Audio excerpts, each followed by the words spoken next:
What's going on, everybody? Here's your hockey homework for week 2. You're going to go through this game between the New York Rangers and the Minnesota Wild. What I want you to do is, just in the first 5 minutes of the first period, you're going to chart all of the instances you see of immediate pivots as well as turn pivots.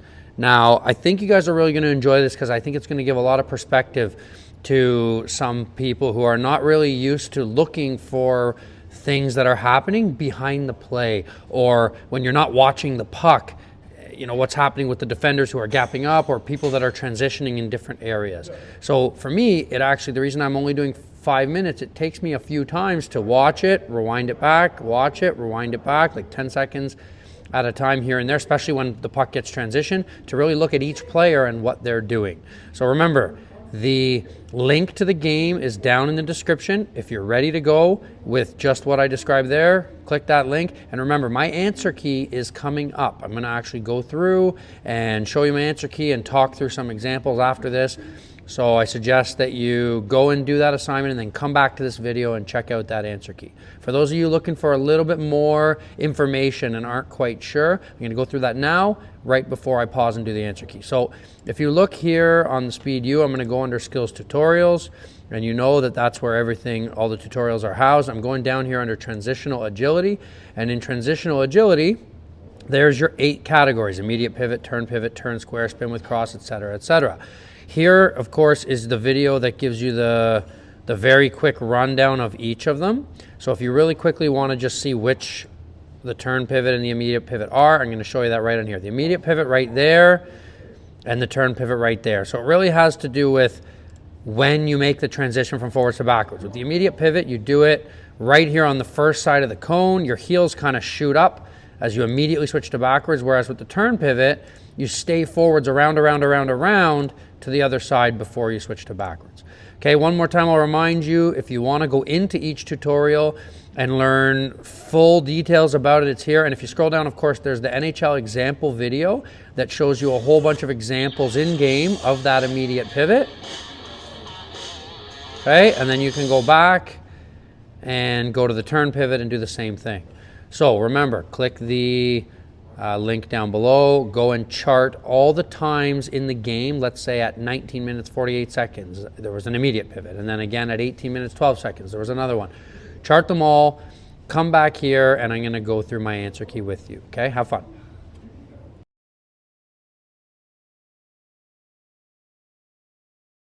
All right, we're back. Here's your answer key. So just before we get ripping on the game, I'm going to show you the table that I did. So here you see the times of the immediate pivots and the turn pivots. I also did all 8 of the transitional agility elements of the chapter. So if you want to go and do a little extra, redo this with all 8 or redo this with any of the other ones, there's all the times for everything. I think it's important that we look at that because I think it's important that you see which ones happen more frequently and less frequently than others. Maybe that affects how you're going to spend your time in training, but also just how often they occur, right? Like look at the turn square, 25. Sometimes when I teach the turn square, some players have never heard of it. They don't even know what I'm talking about. And it happens 25 times in 5 minutes, times 4, 100, or times 12, 400 if that, or 300 if you're looking at like an entire game. And of course, the crazy thing with transitional agility is these are just the ones you can see. A lot of times the players are out of the screen and you don't even see their transition. And so these numbers are very, very low compared to what the actual numbers are. It's also a reason why you want to go watch live hockey, spend time watching some of these things if you're a defenseman especially, or if you're a forward, understanding where they're used. But okay, here we go. We're going to start looking at them. Back to the tally table. We're looking at 1933, 1940 is where the first ones are going to occur. All right, here we go. We're buzzing. So just because I was talking about turn squares and how much they occur, I will just point one out even though it's not our assignment. Look at this 25 here for Minnesota. He's forwards, he turns, and then he squares up his feet. No need to accelerate, so it's not a pivot because he doesn't cross, but he just turns and squares to get himself into the position he wants. So that's what a turn square is, squaring up your feet. And another example of what I was saying about how so many transitional agility elements happen out of screen. Look at both Minnesota D. They're already backwards by the time they enter the screen. So they obviously did some sort of transition, but we don't know which one they did. And that happens quite frequently. It's a little bit frustrating, especially if you're a young defenseman and want to learn, but you got to get out and watch real games to really see how these things happen. Okay, there's the first turn pivot. Watch Minnesota's maybe left winger here.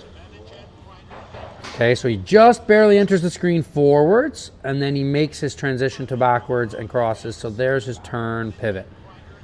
All right, again, you have to really watch back in the screen.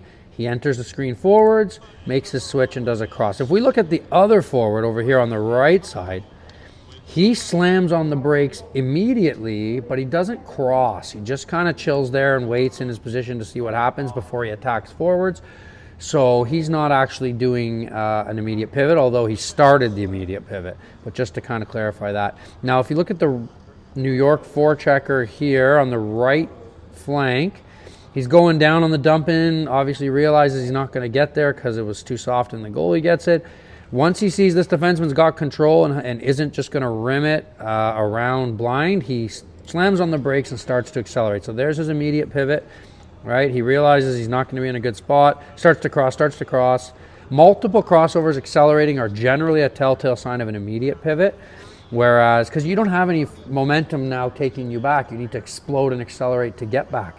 Whereas the turn pivot is characterized often by one single cross because you've used your forward's turn to carry so much of your momentum that you just need to switch that to backwards and do one single cross. So we're going to zip ahead here. There's our first one of each.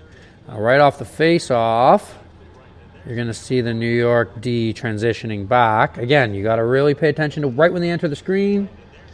And it looks like the right D number 4 is doing a turn pivot. You can't really see him forwards, but you see the way he makes his transition and the fact that he just needs a single cross and he's got speed, that he had some momentum forwards first. Whereas the opposite guy is kind of switching immediately and using multiple crossovers to scramble back. Okay, both of them using nice little lateral steps there in the neutral zone. So there's your one of each. The second one's in the chart.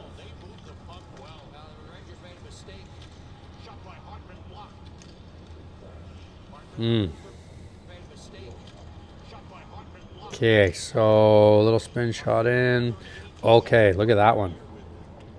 That would be like an immediate square in front of the net. Look at 39. Okay, he's not 100% sure who's got possession right now. The moment he sees it go down to his winger, he switches to a square to be ready to shoot. That's where square ups are. They're most commonly used, is when you're just trying to be ready. If he would have crossed his feet here, maybe he moves sideways a bit and the pass wouldn't be on his, in his wheelhouse anymore.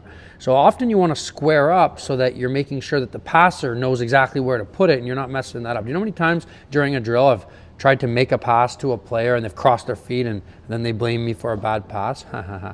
But actually, okay, so I know square ups aren't what we're working on, but important to point out there maybe. Okay, let's take a look at the New York D in front of the net who's reacting to that. Okay, I believe that I put that in under both categories because it's a little bit ambiguous whether he was forwards and he slams it and he does come back in a direction almost 180 to where he was entering. So I'm going to call that more of an immediate pivot right there as he transitions back, and it actually saves the pass. He's able to get into the lane using it.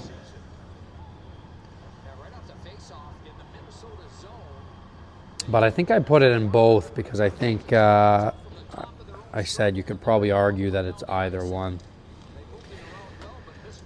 So anyways, I'm gonna cut it there so it doesn't go too long, but I hope me pointing out a couple examples there of each, as well as giving you that tally table, is going to help you now look through the rest of my answer key and try to identify it. Sometimes you're gonna have to watch it 3-4 times because you have to watch all the players on the ice. And if you want to go do those other elements, as I said. But thanks for following along with me, guys. I hope you learned something, and we'll see you for next week's hockey homework.